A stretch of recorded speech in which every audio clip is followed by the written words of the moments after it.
Mes frères, mes sœurs, cousins, cousines, une finale de Champions League, ça se joue au mois de mai, au mois de juin, pas au mois de février. Et pourtant, on va avoir une finale avant la lettre, une finale City-Real Madrid au mois de février. C'est incroyable, hein, mais c'est de la faute du Real et c'est de la faute de City. Abonnez-vous à la chaîne si c'est sur YouTube que vous nous regardez, si c'est sur Facebook, continuez, tout va très bien. Si City et si le Real n'avaient pas fait ce qu'ils ont fait, c'est-à-dire des bêtises, dans ce tour préliminaire assez incroyable de ces 36 équipes qui se sont départagées un classement, où on attendait évidemment les plus fortes dans les 8 premières, ce qui les qualifiait directement pour les huitièmes de finale, entre 9 et 24, on attendait les moins fortes, et puis on attendait entre 25 et 36, les plus faibles. C'est ce qu'il y a eu, mais il n'y a pas eu les meilleurs dans les 8 premières. Et puis il y a eu des surprises incroyables. Et puis voilà, City a perdu des plumes à gauche et à droite. D'ailleurs, à la mi-temps de cette dernière journée face à Bruges, City était éliminé, mené 0-1 sur son terrain. Et puis ils ont renversé la situation et mené 3-1. Quant au Real de Madrid, ils ont perdu à Lille, ils ont perdu à Liverpool, ils ont perdu chez eux à Milan. Ça fait beaucoup de points pour arriver entre 9 et 24 toutes les deux.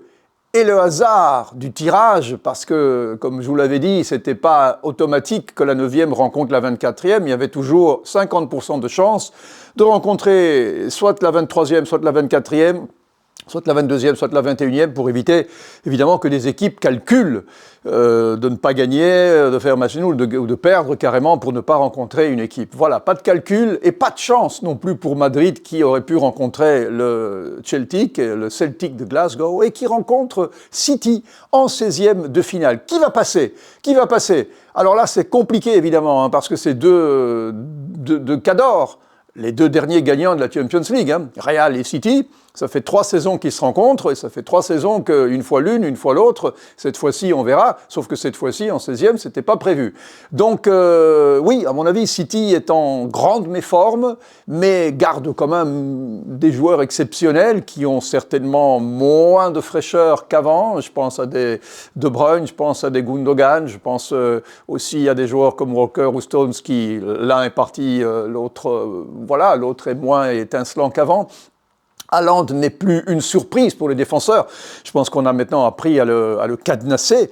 Et puis Rodri, évidemment, c'est un grand manque pour City. Quant au Real, il revient en forme tout doucement. Mbappé se porte beaucoup mieux, a trouvé son espace, n'est pas encore peut-être le numéro 9 parfait, mais il a récupéré ses jambes, il a récupéré sa vivacité. Il n'est peut-être pas aussi meurtrier qu'avant, mais il ne demande qu'à le devenir. Et c'est ce que Butragueño du Grand Real a dit. On compte beaucoup sur Kylian pour éliminer City. Et probablement, en effet, que c'est une carte qu'il faudra jouer. Alors, City-Real, faites-moi vos commentaires. C'est probablement comme toujours dans ces matchs, et on l'a vu cette saison, la saison passée, la saison d'avant, c'est toujours à couteau tiré, ça passe toujours par des scénarios rocambolesques. Donc je dirais que, encore une fois, ça risque d'être un match incroyable. Attention, le match retour se joue à Madrid, c'est quand même très important, le match retour, depuis que les goals ne comptent plus double, depuis que le goal marqué à l'extérieur n'est plus prépondérant, le fait de jouer à la maison le deuxième match est important, les prolongations, les pénaltys, tout ça, ça joue énormément sur la psychologie des joueurs. Donc voilà, City et le Real, une des deux ne sera pas en 8e de finale, hein. C'est catastrophique évidemment, parce que là on est en 16e de finale, même pas en 8e de finale. Je vous donne les autres pronostics, hein. Ils valent ce qu'ils valent, hein. Vous savez que je me trompe 2 fois sur 4. Brest, Paris Saint-Germain. Là, malheureusement, il n'y aura plus de miracle pour Brest, qui a fait des miracles pour se retrouver face au PSG. C'est très frustrant.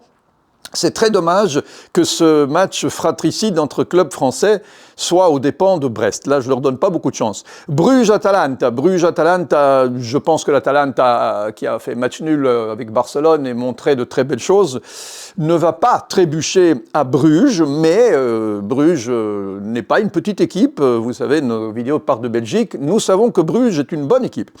Alors City-Real, j'en ai parlé, donc on ne va pas revenir là-dessus. Juventus-PSV Eindhoven. Attention à Eindhoven, hein, malgré tout, vous avez vu ce qu'ils ont fait face à Liverpool. Je donne quand même la Juve, parce que sur 2 matchs, j'ai l'impression quand même ils sont favoris. Monaco-Benfica, je donne Monaco. Mais c'est du 50-50 là. Hein. Vraiment, c'est du 50-50. Mais bon, soyons... je prends un risque, je dis Monaco. Qu'est-ce qui se passe encore? Sporting, Borussia Dortmund. Je pense que le Borussia Dortmund ne se porte pas bien en championnat allemand, mais il se porte pas mal en Champions League. Je dis Dortmund. Et puis le Celtic contre le Bayern, même si le Bayern n'est plus ce qu'il était, il rêve quand même de jouer la finale à Munich, chez eux.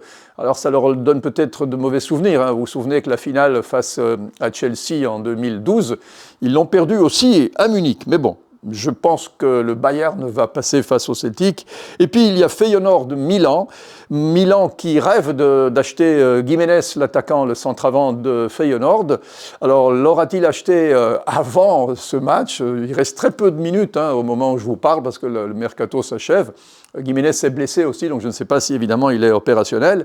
Feyenoord a mis une raclée il n'y a pas longtemps au Bayern, et puis ils prennent aussi des raclées. Je dirais que Milan a quand même un meilleur effectif, mais voilà, encore une fois, ces matchs sont toujours à couteau tiré. Je dis Milan. Si les grandes stars de Milan sont en forme, comme Leao, comme Reinders, comme Pulisic, comme la défense qui est solide, ou Maignan qui est un super gardien, vraiment génial, eh bien je pense que Milan a les cartes en main pour se qualifier en huitième de finale seulement parce qu'on n'en est que là. Le mois de février nous livre déjà une finale avant la lettre et des matchs somptueux. Et puis on sera en huitième qui sont déjà décidés, hein, donc on sait déjà qui va rencontrer qui. Mais on en reparlera dans une autre vidéo. Abonnez-vous à la chaîne et merci de nous avoir suivis. À très vite. Ciao.